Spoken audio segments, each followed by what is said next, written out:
Congress party అధికారంలోకి వచ్చి సంవత్సరం దాటింది, 420 రోజులు దాటిందని మొన్ననే మనం ప్రజలందరికీ కూడా వాళ్ళు చేసిన మోసాన్ని ఆ సందర్భంగా చెప్పినాం. కాంగ్రెస్ పార్టీ భారతదేశంలో స్వతంత్ర భారతదేశంలో 75 సంవత్సరాల పాటు ప్రజాస్వామ్యం కొనసాగితే 50 ఏళ్లకు పైగా ఈ దేశాన్ని పాలించింది, ఈ రాష్ట్రాన్ని పాలించింది కాంగ్రెస్ పార్టీ.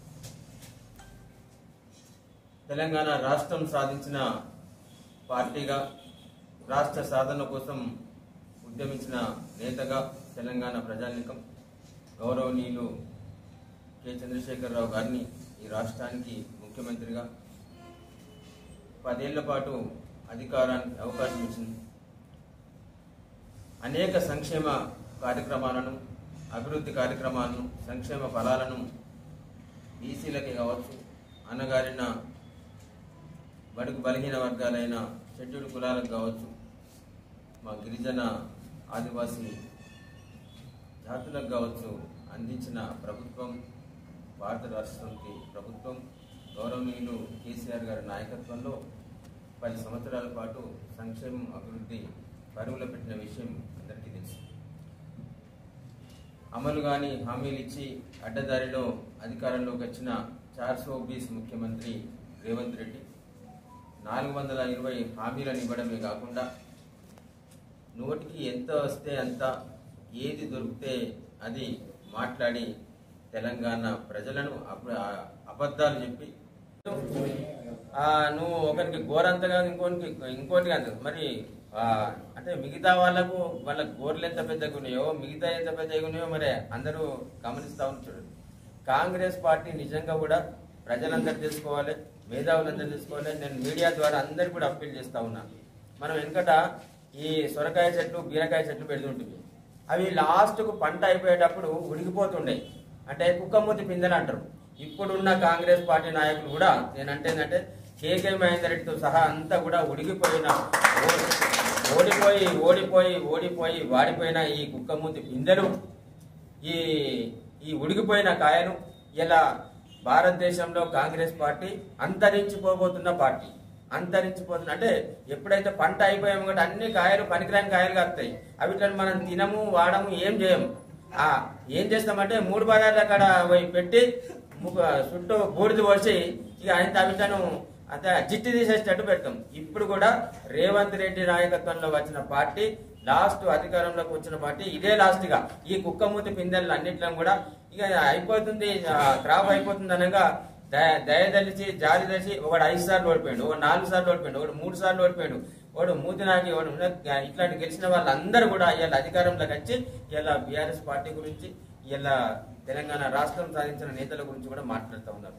నేను ఒకటే చెప్తున్నా, ఇలా మీరు అంతరించిపోబోతున్న పార్టీ, మీరు కుక్కమూతి పుంజల పార్టీ. మీరు లాస్ట్గా మీరు మిగిలిపోయిన వాళ్ళందరూ కూడా ఏదైతే వట్టిపోయి వాడిపోయిన కాకరకాయలు, వట్టిపోయి వాడిపోయిన బీరకాయలు, సొరకాయలు లాగా 3 బోధాల కాడ తొక్కితే అయ్యో పాపం అని తొక్కితే ఇలా బతికి బయటపడ్డ నాయకులందరూ కూడా మా గురించి మాట్లాడుతూ ఉన్నారు. మేము ఉద్యమంలో పనిచేసిన వాళ్ళం, నికార్సుగా పనిచేసిన వాళ్ళం. ఎవరి గోరంత కాదు, ఎవరి ఏలంత కాదు. మా స్థాయి మాకున్నది. బరాబరి ప్రజల కోసం ఇదే ప్రాంతంలో పుట్టినాం, ఇదే ప్రాంతంలో ఉద్యమాలలో కలిసి పనిచేసినాం. అన్ని రకాల ఆటుపోట్లను కూడా ఎదుర్కొన్నాం. కేకే మహేందర్ రెడ్డి అంటే ఆయన ఇక్కడ ఏ ఆటుపోట్లను ఎదుర్కోలేదు.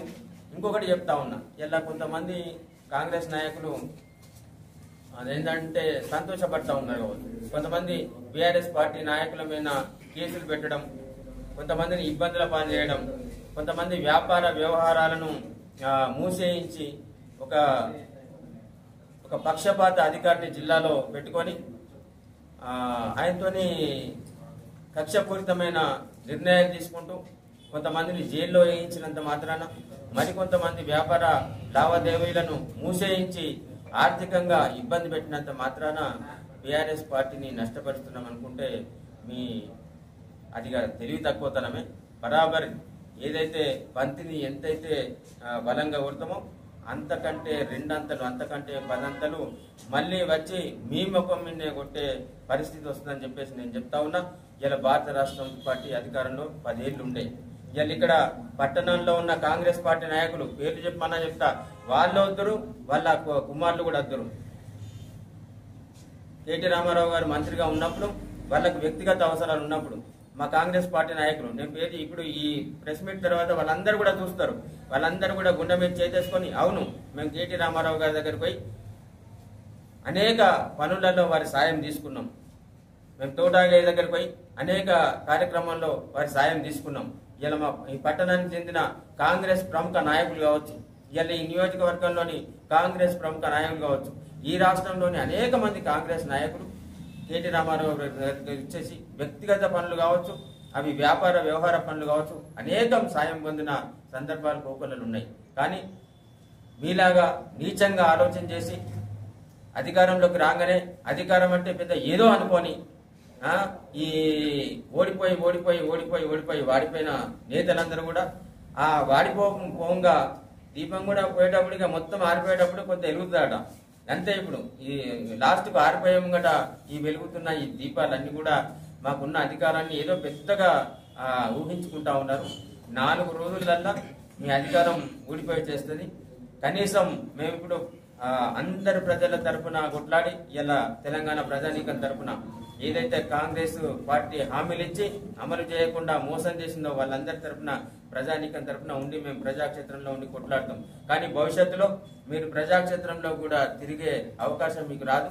ఎందుకంటే ప్రజలే మిమ్మల్ని పాత్ర పెడతారు. మీకు అధికారం వస్తే కేవలం మీకోసమే ఉపయోగించుకునే మీలాంటి నీచ బుద్ధి ఇలా ఎవరికి ఉండదు.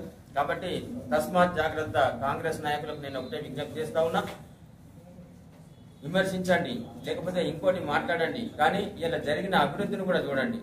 ఇలా జరిగిన అభివృద్ధిని కూడా ఎవరి హయాంలో అభివృద్ధి జరిగింది. ఇలా సిరిసిల్ల నియోజకవర్గం కావచ్చు, సిరిసిల్ల జిల్లానే కావచ్చు. తర్వాత తన బంధువర్గం, తన అన్నదమ్ములు,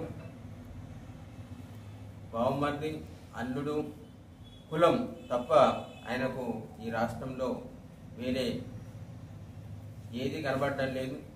ఆయన ఇచ్చిన 6 గ్యారంటీల అమలు విషయం కావచ్చు, 420 హామీల ముచ్చట కావచ్చు, అవన్నీ మర్చిపోయి కేవలం గతంలో ఆయన మనసులో ఏదైతుందో ఆ సంచులు, ముల్లెలు, బ్యాగులు నింపుకోవడం, సిద్ధం చేసుకోవడం, ఆయనకు తీరినప్పుడల్లా వచ్చి విషయాన్ని కక్కడం, మూసీ నది ఉడికినంతా కూడా ఆయన మూతి మీద పెట్టుకున్నట్టు, ఆయన నోట్లో పెట్టుకున్నట్టు ఆ మురికి మాటలు మాట్లాడడం, చెడ్డ మాటలు మాట్లాడడం, ప్రతి కార్యక్రమం ఏదైనా కానీ కేసీఆర్ గారి పేరు తలవకుండా, కేసీఆర్ గారి పేరు తీయకుండా, కేసీఆర్ గారిని అట్లాగే ఈ రాష్ట్రం కోసం పనిచేసిన, ఈ రాష్ట్రాన్ని అభివృద్ధి పథాన నిలిపిన హరీష్ రావు గారిని, కేటీ రామారావు గారిని ఉద్దేశించి మాట్లాడకుండా ఉండని పరిస్థితి ఎలా రేవంత్ రెడ్డికి దాపురించింది. స్థానిక ఎన్నికల పేరిట ప్రజలను మరోసారి దగా చేసే కార్యక్రమం కాంగ్రెస్ పార్టీలోని ఒక వర్గం మంత్రులు, ఎమ్మెల్యేలు అందరూ కూడా కలిసి కట్టుగా కంకణం కట్టుకొని ఇలా ఈ రాష్ట్రంలోని బడుగు బలహీన వర్గాలను అట్లాగే షెడ్యూల్డ్ కులాలను మోసం చేసే కార్యక్రమానికి తెరలేపుతా ఉన్నారు. కామారెడ్డి డిక్లరేషన్ పేరిట కాంగ్రెస్ పార్టీ స్థానిక సంస్థల రిజర్వేషన్లతో పాటు రాష్ట్రంలో జనాభా ప్రాతిపదికన బీసీ రిజర్వేషన్ను పెంచుతామని చెప్పింది. కులగణన అన్నారు, జనాభా లెక్కలు అన్నారు, కులగణన అన్నారు. ఆ గణనను ఆర్థిక, రాజకీయ, సామాజిక ఇంకేందో గణన అని చెప్పేసి ఇంతపడు లొటాక కాయిదాలు ఇళ్లకు పంపేసరికి స్కూటర్లు ఉన్నోళ్ళు మా స్కూటర్లు గిట్ట ఎత్తుకపోతారేమో ఈ కాంగ్రెస్ వాళ్ళు అని అనుకున్నారు. పొలాలు భూములు ఉన్న వాళ్ళు ఆయనతో ఎక్కడేమో భూములు గుంజుకొని ఆక్రమించుకుంటారేమో ఈ కాంగ్రెస్ వాళ్ళు అనుకున్నారు. ఇలాంటి ఆస్తులు ఉంటే అక్రమంగా ఆస్తులు గుంజేసుకుంటారేమో, దౌర్జన్యం చేస్తారేమో అని అనుకున్నారు. నువ్వు జనాభా గణన చేస్తా అనుకున్నప్పుడు, నువ్వు కులగణన చేస్తా అనుకున్నప్పుడు సరాసరి ఇళ్లలోకి వెళ్ళి ఆయా వ్యక్తులు, ఆయా ఓటర్లు, తెలంగాణ ప్రజలు మీరు ఏ సామాజిక వర్గం, ఏ కులం అని అడిగితే వాళ్ళు గౌరవంగా, మంచిగా మర్యాదపూర్వకంగా, సాంప్రదాయపూర్వకంగా వారికి అన్ని రకాల వివరాలు ఇచ్చి పంపేవాళ్ళు. కానీ జనాభా లెక్కల పేరు మీద, కులగణన పేరు మీద 56, 57 అంశాలు అంటున్నాడు. అవన్నీ స్కూటర్ ఉన్నదా లేదా, నువ్వు ఏం సబ్బు పెడతావు, నువ్వు ఏం మందు తాగుతావు, అదేంటి నువ్వు ఏం తింటావు, ఏం పోస్తావు అనే అన్ని రకాల వివరాలన్నీ కూడా పనికిరాని అనేక అంశాలను తీసుకొని ప్రజల వద్దకు వెళ్ళేసరికి ఎంచుకున్న జనాభా లెక్కల ఏదైతుందో, ఎంచుకున్న కులగణన ఏందో అది సరి అయిన విధంగా సక్రమంగా ఇలా 2014లో గౌరవనీయులు కేసీఆర్ గారు సమగ్ర కుటుంబ సర్వే చేస్తే దుబాయ్లో ఉన్న కుటుంబం కావచ్చు, బొంబాయిలో ఉన్న వాళ్ళు కావచ్చు, బెంగళూరులో, హైదరాబాద్లో ఎక్కడ ఉన్న వాళ్ళైనా సరే ఆ రోజు వారి వారి ఇళ్లలో ఉండి అన్ని వివరాలను ఆనాటి ప్రభుత్వ అధికారులకు, ఆనాడు ఏదైతే సకుటుంబ సర్వే, సమగ్ర కుటుంబ సర్వే చేసే అధికారులకు అందరికి కూడా సమగ్రంగా వివరాలు అందజేయడం జరిగింది. అట్లాంటివన్నీ కూడా, ఆ వివరాలన్నీ కూడా క్రోడీకరించి సరి అయిన జాబితా అంతా కూడా ఆన్లైన్లో పెట్టడం జరిగింది. కానీ ఇలా కాంగ్రెస్ ప్రభుత్వం, రేవంత్ రెడ్డి అన్ని రకాల సామాజిక వర్గాలకు అభిప్రాయ భేదాలు తలెత్తే విధంగా అసమగ్రంగా సర్వే చేయించి ఒకరికొకరికి ఈ తాకులాట పెట్టే, ఆయన గుణమే తాకులాట గుణం, తాకులాట పెట్టే విధంగా ఇలా తయారు చేసి బీసీ సామాజిక వర్గాల్లో ఒక సామాజిక వర్గం, ఒక కులం సంఖ్యను తక్కువ చూపించి ఇంకో కులం సంఖ్యను అసలు లేనట్టు చూపించి 2014లో బీసీల జనాభా 56, అట్లాగే ముస్లిం ఉన్న బీసీలు కలుపుకుంటే 61% ఉంటే 10 ఏళ్లలో కనీసం 3% పెరిగినా కానీ ఇలా బీసీల జనాభా పెరగాలి. కానీ 10 ఏళ్ల తర్వాత బీసీల జనాభాను తగ్గించి చూయించి ఇలా 10% తగ్గించి చూయించి తన సామాజిక వర్గమైన అగ్రవర్ణాలు పెరిగినట్టు చూయించి ఇలా ఈ అంతరాలు సృష్టించి మనకు మధ్యన కొట్లాట పెట్టించి తాంబూలాలు ఇచ్చినాం తన్నుక సౌండ్ అని చెప్పేసి, సందట్లో సడేమి అని చెప్పేసి స్థానిక సంస్థలలో లాభపడదామన్న ఉద్దేశంతో కాంగ్రెస్ పార్టీ ఈ మోసపూరితమైన కుట్రకు తెరలేకపోయింది. ఒకవైపు మేము రిజర్వేషన్లను, మాదిగ రిజర్వేషన్లను సమర్థిస్తూ ఉన్నాం, ఎస్సీ వర్గీకరణను సమర్థిస్తూ ఉన్నామని చెప్పేసి శాసనసభలో పెద్ద దండేసుకొని ఆయన చేసింది ఏం లేదు. మాదిగ మరియు మాదిగ ఉపకులాలకు సంబంధించిన జనాభా లెక్కలు, కులగణన లెక్కలు సరైన విధంగా చూపకుండా, అట్లాగే ఇతర సామాజిక వర్గాల లెక్కలు కూడా సరైన విధంగా చూపకుండా అన్నీ కూడా దొంగ లెక్కలు చూపించి, ఆయనకున్న నేపథ్యమే 420 దొంగ కాబట్టి అదే నేపథ్యంతో కులగణన చేసి ఇలా అన్ని సామాజిక వర్గాలకు, ఎస్సీలకు సంబంధించిన లెక్కలన్నీ కూడా తప్పుడు లెక్కలు చేపించి, బీసీ లెక్కలు కూడా తప్పుడు లెక్కలు ఇలా ప్రజలకు చెప్పించి, 2 పత్రికలు ఏవైతే తెలంగాణ మీద నిత్యం విషం జిమ్మే పత్రికలు, నిత్యం విషం జిమ్మే ఛానళ్లను అడ్డుపెట్టుకొని వాళ్ళ ద్వారా లీకులు ఇచ్చేసి సామాజిక వర్గాల మధ్యన అభిప్రాయ భేదాలు సృష్టించి ఇలా సామాజిక వర్గాలన్నీ కూడా తన్నుకు సచ్చే పరిస్థితి తీసుకొచ్చింది.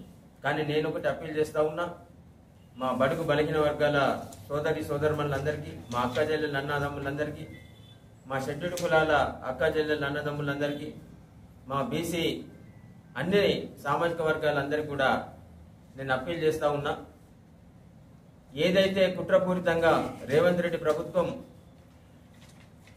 ఈ కులగణన చేపట్టి ఒక అసంబద్ధ రిపోర్టును తయారు చేసినరో, రేవంత్ రెడ్డి ముఖం మీద దనినట్టు, రేవంత్ రెడ్డి ముఖం మీద కొట్టినట్టు, కాంగ్రెస్ ప్రభుత్వం ముఖం మీద కొట్టినట్టు చెంప చెల్లుమనిపించే విధంగా కామారెడ్డి డిక్లరేషన్ లో 42% రిజర్వేషన్ ను బీసీలకు కల్పిస్తామని చెప్పేసి, అలాగే ఎస్సీ వర్గీకరణ ప్రకారం ఎస్సీ సుప్రీంకోర్టు ఉత్తర్వులను అనుసరించి వారికి న్యాయంగా సంక్రమించాల్సిన రిజర్వేషన్ ప్రకారం ఈ స్థానిక ఎన్నికలలో మన సర్పంచ్ వార్డు సభ్యుల ఎన్నికలలో, ఎంపీటీసీ జడ్పీటీసీ ఎన్నికలలో బీసీలకు 42% రిజర్వేషన్ అమలయ్యే వరకు